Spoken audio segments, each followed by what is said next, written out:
વહેલી સવાર, હજુ તો વિસ્તાર ઊંઘમાં હતો ત્યાં તો સમગ્ર વિસ્તાર ગોળીઓના ધડાકાથી ધનધની ઉઠ્યો. દહેશતનું વાતાવરણ ફેલાઈ ગયું. અજંપાભરી સ્થિતિ ઊભી થઈ. ઘટનાની જાણ થતા પોલીસનો કાફલો ઘટના સ્થળે પહોંચ્યો. સમગ્ર વિસ્તાર કોર્નર કરી લીધો. વસીમની ઉપર ગોળીબાર કરવામાં આવ્યો હતો. કોણ હતા ગોળીબાર કરનાર શખ્સો? જૂની અદાવત હતી અંગત કે કોઈ રંજીશ? કેમ ગોળીબાર કરવાની જરૂરિયાત પડી આ વિસ્તારની અંદર? હુમલાખોરો કોણ હતા? આ દિશામાં પોલીસની તપાસનો પ્રારંભ પણ થઈ ગયો અને આરોપીઓ ઝડપાઈ ગયા અને હથિયાર પણ જપ્ત કરવામાં આવ્યા. જોઈએ સમગ્ર ક્રાઇમ રિપોર્ટમાં.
બનાવની ભીતરમાં ડોક્યું કરીએ તો વડોદરાના કુંભારવાડા વિસ્તારમાં મહાકાળી મંદિર પાછળ આવેલા નાળા પાસે વહેલી સવારે અચાનક ગોળીબારની ઘટના બની હતી. ગોળીઓના અવાજથી સમગ્ર વિસ્તારમાં અફરાતફરીનો માહોલ સર્જાઈ ગયો હતો. સ્થાનિક લોકો ઘરની બહાર દોડી આવ્યા હતા અને ઘટનાની જાણ થતાં જ પોલીસ કાફલો પણ સ્થળ પર પહોંચી ગયો હતો.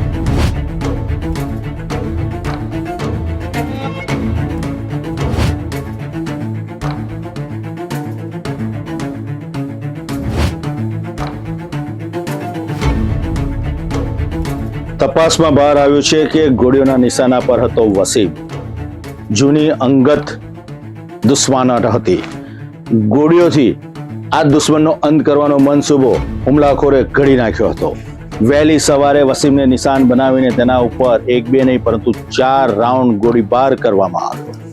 સમગ્ર વિસ્તાર ભર ઊંઘમાં હતો ત્યારે આ વિસ્તાર ગોળીઓના ધડાકાથી ધનધની ઉઠ્યો. હુમલાખોરોના નિશાન પર વસીમ હતો અને તેનું કાસળ કાઢવાનો પ્રયત્ન હુમલાખોરે કર્યો હતો. દુશ્મનાવટ વસૂલાત કરવાનો અને જે દુશ્મન હતો તેનો અંત કરવા માટે ગોળીબાર કરવામાં આવ્યો હતો. પોલીસ તપાસમાં ઘણા બધા ચોંકાવનારા ખુલાસાઓ થયા છે.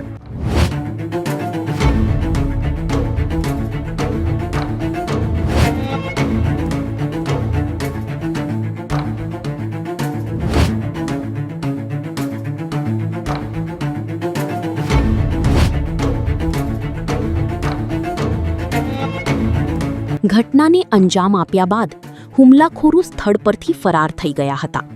પરંતુ પોલીસ માટે આ માત્ર ફાયરિંગનો કેસ નહોતો. આ કેસ પોલીસની પ્રતિષ્ઠા સાથે પણ જોડાયેલો હતો. જેથી પોલીસની વિવિધ ટીમો આરોપીઓના પગેરા મેળવવા કામે લાગી ગઈ હતી. સીસીટીવી ફૂટેજ, ટેકનિકલ સર્વેલન્સ અને બાતમીદારોના આધારે તપાસનો ધમધમાટ શરૂ થયો હતો.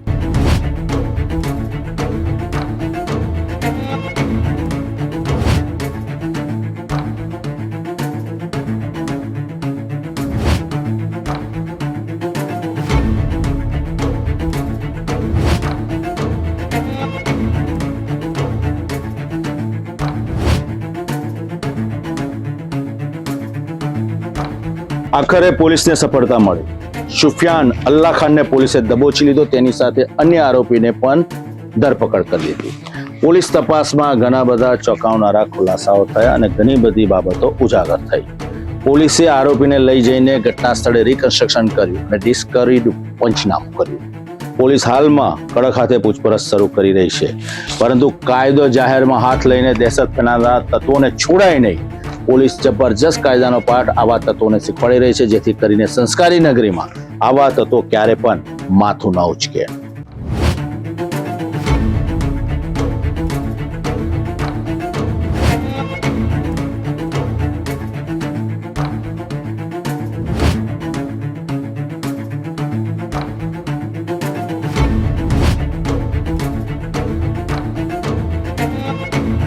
પોલીસે આરોપીઓ પાસેથી માત્ર પિસ્તોલ જ નહીં પરંતુ ગુનાખોરીની દુનિયાનું ખતરનાક ચિત્ર રજૂ કરતા હથિયારોનો જથ્થો પણ કબજે કર્યો હતો.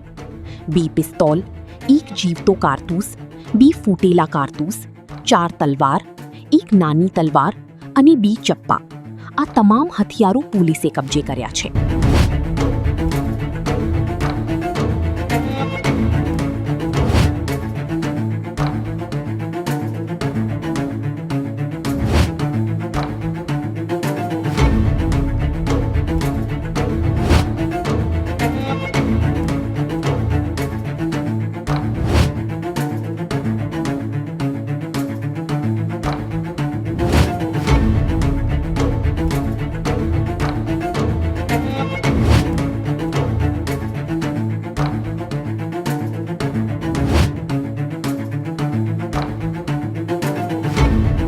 હવે સૌથી મોટો સવાલ એ છે કે આ હથિયારો ક્યાંથી આવ્યા?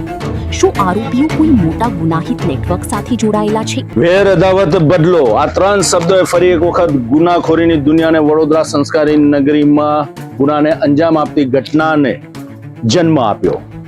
પોલીસ એટલી સતર્ક અને સાવધાન છે. ઘટનાની જાણ થતા પલવારમાં પોલીસ પહોંચી ગઈ અને સમગ્ર જે ગોળીબારની ઘટના ઘટી હતી તેનો પર્દાફાશ કરીને આરોપીને દબોચી લીધા અને કડક હાથે પાઠ શીખવાડી રહી છે. આરોપી કાયદાથી ઉપર નથી અને આરોપીના હાથ ગમે તેટલા લાંબા હોય પરંતુ કાયદાના હાથ એના કરતા ઉપર જ છે અને કાયદાના સકંજામાં ગુનોને અંજામ આપ્યા બાદ ગમે ત્યારે આરોપી આવી જ જતો હોય છે. હાલમાં કાયદો કાયદાનું કામ કરી રહ્યો છે અને આવા સુફિયાનને સીધા કરી રહ્યા છે પોલીસ દાદાઓ.